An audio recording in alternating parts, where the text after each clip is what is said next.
There's a lot of press about choline and the importance of consuming eggs to get enough of this nutrient. Can vegans get sufficient choline?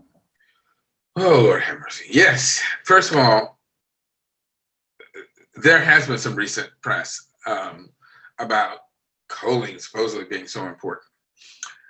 Again, I'm throwing the BS penalty flag because, number one, if you look at the author of that paper, this is someone with very strong ties to the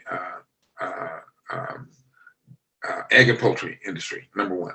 Number two, the choline that comes from animal foods, if someone is eating an animal food-based diet, gets turned into a very toxic compound in our body because of the type of gut that bacteria that person will have in their gut called TMAO,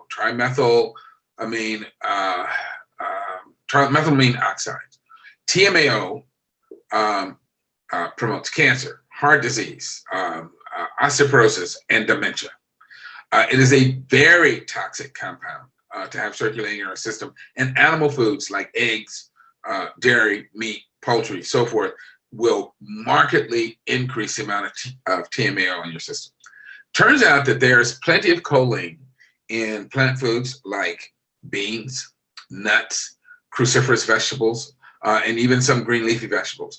So people who are plant-based not only get more than adequate choline from their diet, but because they're plant-based, they don't have the type of bacteria in their gut that converts that choline into TMAO. So they have negligible levels of TMAO in their system, which is yet another reason that plant-based people are at lower risk for disease. So stay away from the animal source choline. It's going to kill you. Plenty of choline in plant foods, and it's healthy for you. Do you recommend vitamin D supplements? I do. And I want to start by saying it's not a vitamin. And that's not directed at you, but people need to understand that D3, which is the active form of this compound, and I like to say D3 as opposed to 125 dihydroxycalciferol, because that's a mouthful, is actually a hormone. And it's a hormone that our bodies would make if we were running around butt naked in the sun the way nature intended. And I will say, just as a little, studies on tribal people living in equatorial region areas who spend the day with most of their skin exposed show that they make 15,000 to 20,000 IUs of D3 every day from sun exposure. The problem with Western societies is, look at us both. We're covered up with clothing. We live in more northerly climates so that even when we're outside, we can't afford to expose a lot of skin because it's too cold and we don't want to get arrested. So because we don't expose enough of our skin to the sun, we don't make enough D3 on our own to keep us as healthy as we could be. The early studies on D3 were done because of the phenomenon of rickets in children, meaning that they noticed that these kids had these weak bones and they would get bowed legs and that sort of thing. And they then discovered that D3 was important for mineralization of our skeleton. And they, again, studies showed that an intake of 400 IUs of D3 a day was enough to help kids build strong skeletons. Well, the dairy industry jumped on this and started adding D3 to their products and calling it vitamin D. Technically, a vitamin is a compound that our bodies don't have the enzymatic machinery to make, and it has to be gotten from the diet. So like vitamin C, some of the B vitamins, we can't make it. We have to get it in the foods that we eat.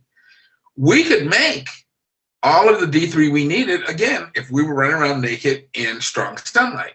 but we live in these northerly climates. We wear clothes, we're indoors most of the day. We don't get enough sun exposure. So for that reason, we need to take the D3 supplement. And it's really important because we've, again, back in the 50s and 60s and even 70s, people thought 400 IUs, that's enough. Well, we've since discovered that D3 is critically important for immune health. Most of our immune cells have a D3 receptor that, when it's occupied with the D3 compound, they work much better and are able to do their jobs much better. It's critically important for reducing cancer risk. It's critically important for warding off depression. Again, it's a hormone, so it affects every organ system in our body, and we now realize that we need much higher levels of D3 than just the 400 IUs. Yeah, that may prevent you from developing rickets, but it's not enough to help boost immune function, to ward off depression, and to do all of the other amazing things that D3 does in our body. So I recommend that everyone should take 5,000 IUs of D3 every day. And again, remember, the folks who are running around naked in the sun in the equatorial regions are making 15,000 to 20,000 a day. So that 5,000 IUs will not create toxicity, but it will help put you squarely in that healthy range for D3 intake and levels. And so that's what we should be doing.